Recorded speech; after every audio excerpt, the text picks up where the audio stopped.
In today's module, we are going to study about the local bodies, officials, and tourism. So we'll start off with the objectives, introduction. We'll discuss about local bodies in India, the evolution of local bodies, what are the various functions of the local bodies, and state-local bodies relationship. These are the topics we are going to cover in this particular module. Now, the objectives of today's module are: when one mentions about tourism development or promotion, generally, the issues taken into account are the government policy, the role of the travel trade, infrastructure development, etc. However, in this unit, our objective is to draw the attention towards the role of local bodies and officials. After covering up this unit, you will be able to know about the evolution and functions of local bodies, recognize their importance in relation to tourism development, and understand why there is a need for improvement in their functions.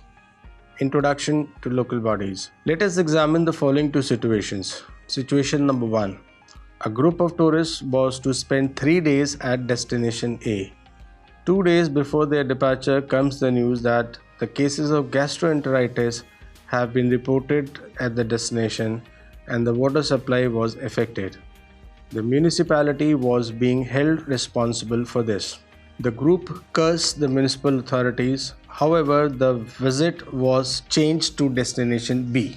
The local population of destination A, besides facing health hazards, also suffered economic losses because the money these tourists, along with many others who have also must have either changed their itinerary or chopped the area to visit, would have spent there was now spent at destination B.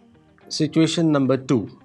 At destination C, everything is fine and running smoothly. Suddenly, large number of tourists start arriving.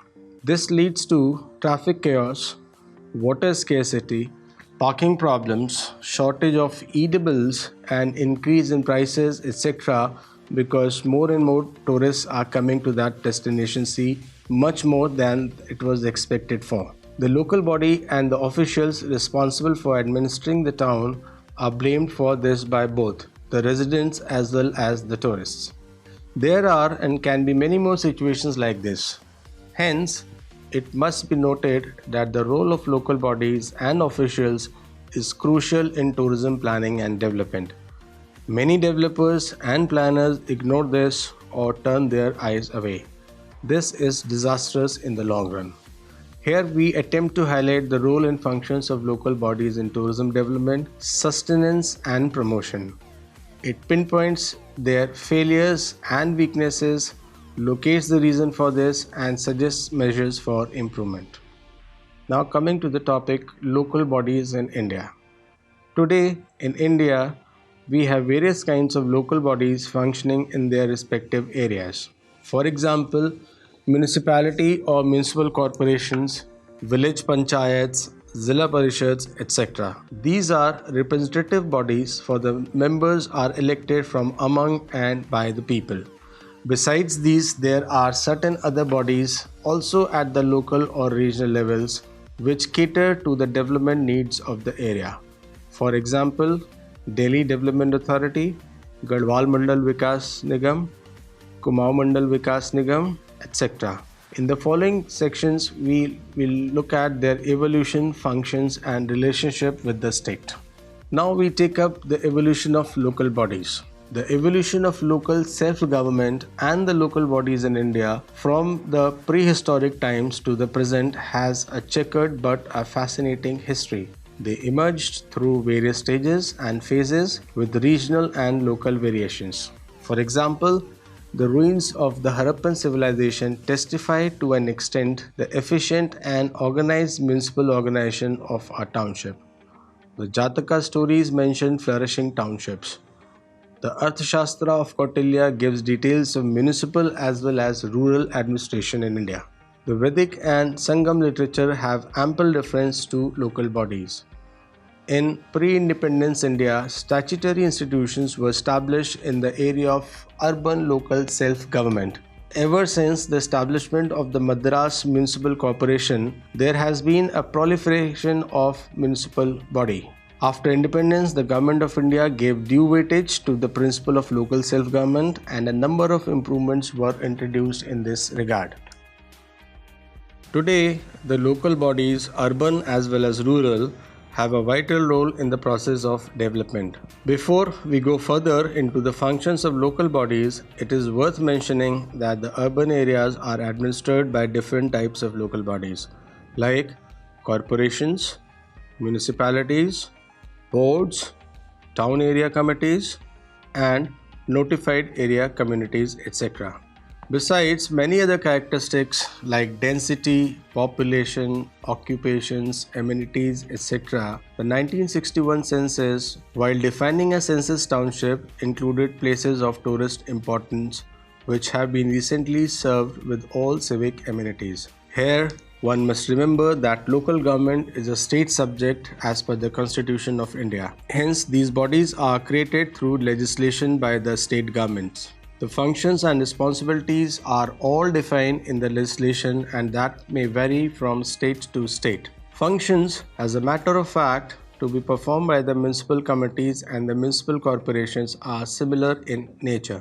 The real difference lies in their powers, the resources, their jurisdiction, and the area of operation increases when the municipalities are raised to the status of municipal corporations. Hence, we can say that municipal corporations are a bigger entity as compared to the municipalities. The functions of local bodies can be divided as under: number 1, the obligatory functions, and number 2, the discretionary functions. The obligatory functions comprise of the supply of wholesome water, construction and maintenance of waterworks, construction, maintenance, naming and numbering of public streets, road transport services, lighting and cleaning of public streets and other public places, removal and disposal of filth and rubbish, construction, maintenance and cleaning of drains, public latrines, toilets, etc., removal of obstructions and projections in or upon public streets and other common places, securing or removal of dangerous buildings or places, establishment and maintenance of hospitals, maternity and child welfare centers, preventive measures and checking of dangerous diseases, vaccination, inoculation, etc., registration of births and deaths, regulation of places for the disposal of the dead and provision of places for this purpose, provision of primary education for the masses, maintenance of fire brigades, control and regulation of eating places, and publication of corporations' reports. These are the obligatory functions of municipal corporations or municipalities. The discretionary functions include construction and maintenance of public parks and gardens, public housing, plantation and care of trees and flowering bushes on roadsides and elsewhere, destruction or detention of stray dogs and other animal causing nuisance, survey of buildings and lands, reception of VIPs, celebration of national days, registration of marriages, births and deaths, organization and maintenance of fairs and exhibitions, relief of destitute and disabled persons, etc. The obligatory functions as enumerated above can be epitomized into four main types. Number 1, public health. Number 2, public safety and convenience. Number 3, medical and public works. Number 4, sanitation and conservancy. These functions have to be necessarily performed and for which budgetary provisions have to be made. Failure to perform them can empower the state government to supersede the body. State-local bodies relationship. Now we are at a position where we are going to discuss state and local bodies relationship. Urban local bodies are institutions for administrative decentralization created by the state government through the municipal acts. The relationship between the two are governed by the provisions of this act. There are 4 reasons as to why state should exercise control over local bodies which are theoretically considered autonomous. Number 1, local bodies are created by the state government. Number 2, As part of the state, there is need for homogeneous development of all the areas which can be ensured by the state. Number 3, technical skills and experience required in nation building activities are not available through the local bodies and they have to be provided by the state. State governments provide financial assistance to local bodies, which implies control by them to ensure that the money is properly utilized. Whatever be the rationale, the major objective of control and supervision by the state government is to ensure efficiency in the performance of functions by the units of the local government. But what is important is that guidance and control should not be negative. It should not restrict the initiative, discretion, and assumption of responsibility by the local bodies. On the other hand, this should strengthen their confidence and enable them to assume more responsibilities. Therefore, there is a need for a high degree of cooperation and coordination between them rather than acrimony. Several criticisms are also offered in regards to the state control. There is a feeling that the stranglehold of the state governments over the local bodies is too extensive, which cuts at the roots of the principle of local autonomy. Two arguments are advanced in this connection. These two arguments are: number 1, the resource base of the local bodies is shrinking and state governments have been doing little in this regard. Number 2, the powers of suppression and dissolution are being indiscriminately used against local bodies. For example, in 1989, out of 73 municipal corporations in the country, 39 were superseded at different points of time. Some of them were superseded almost 2 decades ago. This is indicative of the extent of control exercised in the states over the local bodies. Many committees have recommended measures to strengthen the resource base and also the capacity of these institutions. Acceptance and implementation of these recommendations would go a long way in ensuring cooperative relations between the state government and the local bodies. Now we will discuss about the local bodies and tourism. Initially, the role of local bodies in tourism development was not accounted for by the planners and the developers. The policy formulation was done at national or state level and the local bodies were ignored in this regard. The tendency has been to thrust projects from above, leading to complaints later on that the local body is not cooperative or create hurdles. Most of the local bodies also are not aware regarding their functions and responsibilities in this regard. Of late, they are becoming conscious regarding their role and rights. Their relevance in destination development and sustenance is being recognized at top levels as well. In fact, there is a direct correlation between tourism and local bodies. It is acknowledged that tourist resorts, motels, and other places of historical significance and natural beauty are possibly able to attract large number of tourists if the environment around the site is hygienic, well developed, neat and clean, and properly maintained. For this, the onus is on the local bodies. In the following sections, we will discuss the areas that have to be managed properly by the local bodies for tourism development. However, it must be noted that these areas are to be looked upon not just because of tourism. They are in way a part of the normal functions of the local bodies and they are equally important to be kept neat and clean for the local population as it is to be looked upon for keeping it neat and clean from tourism perspective. Number 1. The roads, the traffic signals and the direction indicators. The inner roads, pavements, etc. within a city or a town are developed and maintained by the concerned local body. By and large, it is found that the conditions of such roads is not up to the mark. Besides, one often finds blockades and encroachments in the form of unauthorized settlements. Animals sitting in the midst of roads is a common scenario in every city. All these interrupt the smooth flow of traffic and cause jams and congestions. Lack of display of traffic signs is another aspect which needs attention along with directions and indicators. These are either absent or if put up they are not repainted for years, making them unclear or unreadable. Also, there is hardly any inspection done as to check that someone has not tampered with them. Imagine a situation when a tourist has to go to place A but he reaches place B following the directions given for place A as they had been tampered with. Providing street lights at proper points is another area to be looked upon. Then comes sanitation and toilets. Tourists visit a destination for pleasure and enjoying a healthy environment. If the standard of civic amenities is poor, garbage disposal or waste collection is not proper, pathways are dirty, etc., the destination earns a bad image. At the same time, such problems arise because of tourist influx also. Many tourists are not sensitized to keeping the environment clean. They add to the garbage problem of the local bodies. Dustbins are a rare sight. Hence, it is vital that proper steps are initiated in this regard. Lack of toilet or dirty toilets is a major problem at the tourist destinations.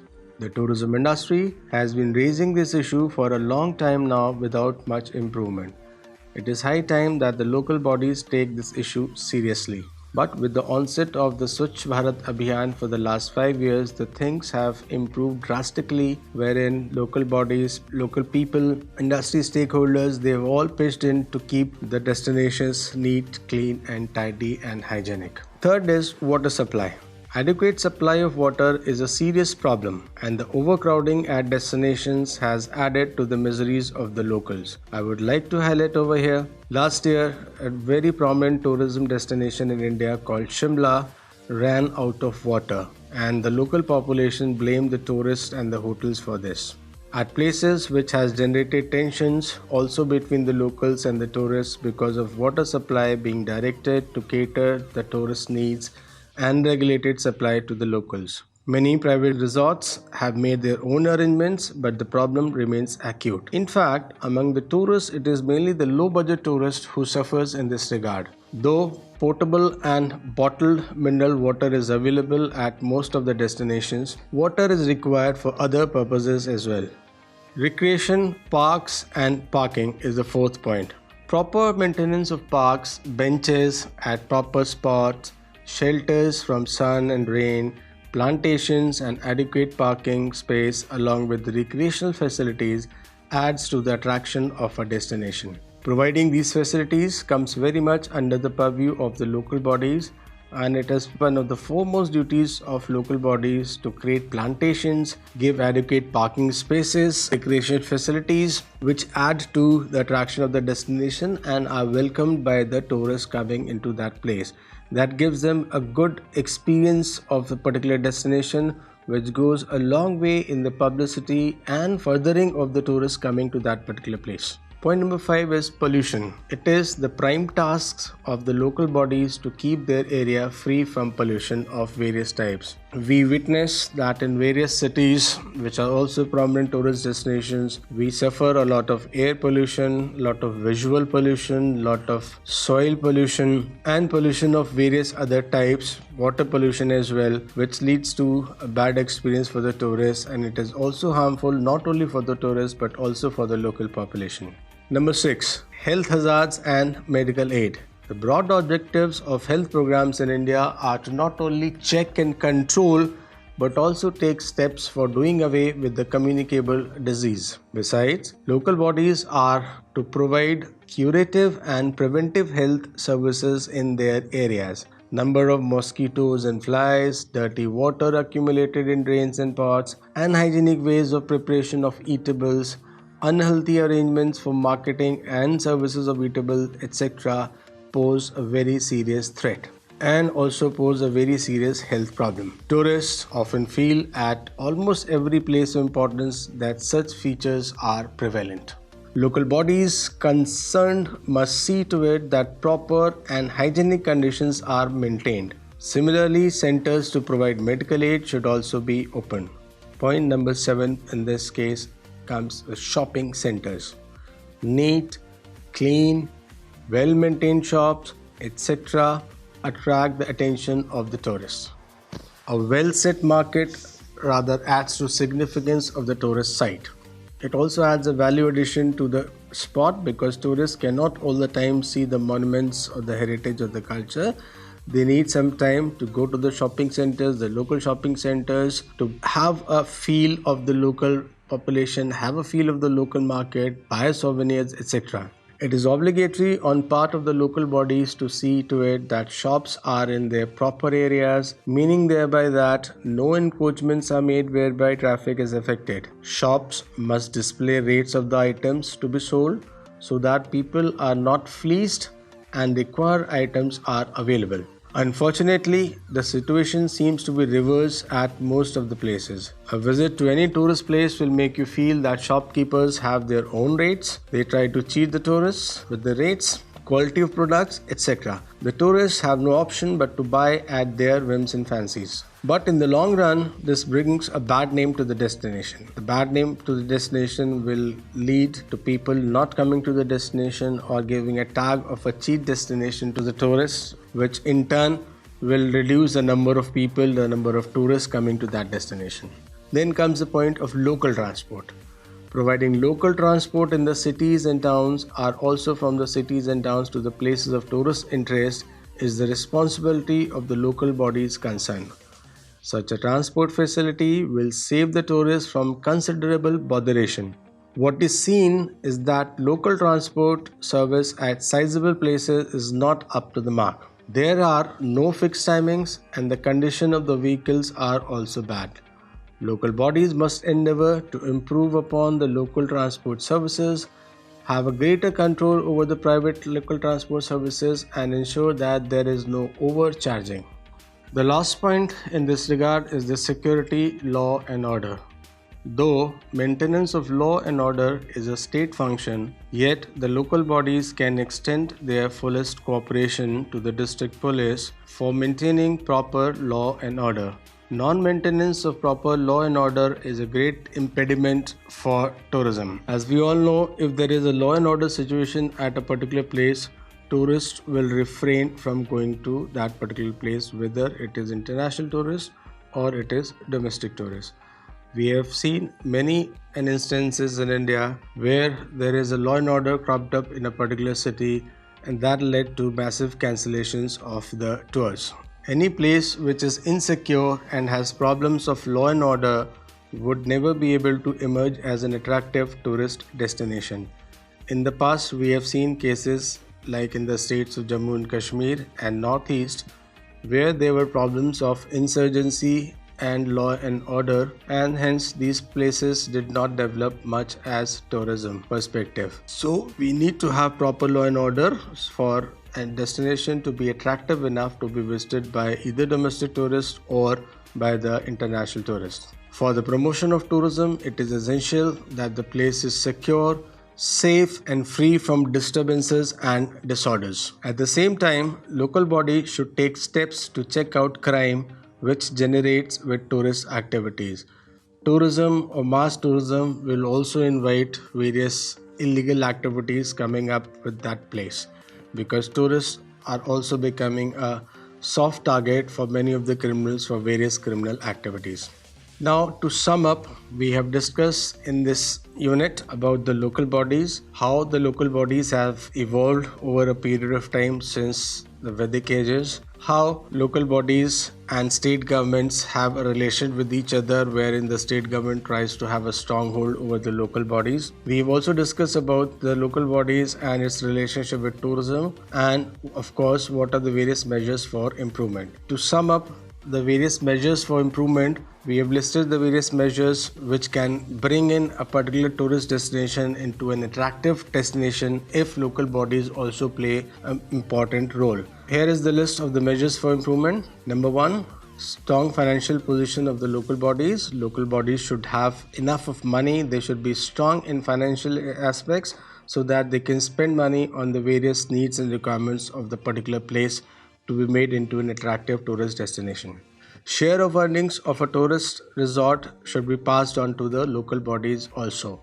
It is not just the resort or the hotel that will attract, but it is also the cleanliness and the neatness of the surrounding areas and the city as a whole that will attract tourists. Hence, some share of earnings of the tourist resort should be passed on to the local bodies. Sound leadership of local bodies for having long-term perspective. The leadership should be mature enough, they should be visionaries enough so that they can make a long-term impact on the destination. Number 4, active involvement of local bodies in resort development and tourist awareness programs. Like we have Swachhata Action Plan of the Ministry of Tourism, Swachh Bharat Abhiyan of the Government of India, wherein local bodies are roped in to create awareness among the tourists, among the stakeholders and among the local school children so that the place is kept neat, clean and hygienic. Then comes friendly relationship among local elected representative and the officials. We often see that there is disharmony between the officials and the local elected representatives. Officials feel that they are there for long term and the elected representatives of the local bodies are only for a short period of time. So they do not pay much heed to the local representatives. Local representatives think that they are the local government, so officials should obey to the orders, and this leads to disharmony and lack of cordial relationship. But to develop a particular place, friendly relationship among local elected representatives and officials is a must. Then comes the coordination. The coordination between the district administration and local bodies has to be very high. Then only the city, the people, the place will be able to flourish and become a neat, clean, hygienic, safe place for the tourist. Then comes the cooperation of the citizens. Everything cannot be done by a local body or the government or the district administration. It is we, the citizens of a place, who have a greater role in keeping the city up to the mark. Hence, the cooperation of the citizens becomes very, very important for a destination to survive and thrive. Good relations between local bodies and tourist resort management is required because tourist resort management companies cannot work or survive in isolation. They have to have the help of local bodies, so there should be a good relationship developed between the local bodies and the tourist resort management companies. Then, of course, give due importance to environment preservation. If there is no environment left, sustainability aspect has to be taken care of. No environment means no life for that particular city. So we cannot develop anything without taking into consideration the local environment and its benefit. But the most crucial aspect for any destination is to decide its carrying capacity, and this should be done by the local body. This will not only increase the life of the destination but also ease the pressure on local resources and residents. Here we are talking about the physical carrying capacity because that is very, very important. All the amenities, all the things provided by the local bodies have a limit to which they can sustain. With the increase of number of people, with the increase of number of tourists coming to a destination, the resources also need to be increased at the same level. If the case is not so, beyond the carrying capacity, the destination will kill itself. So this was all for today. Thank you so much. Keep learning.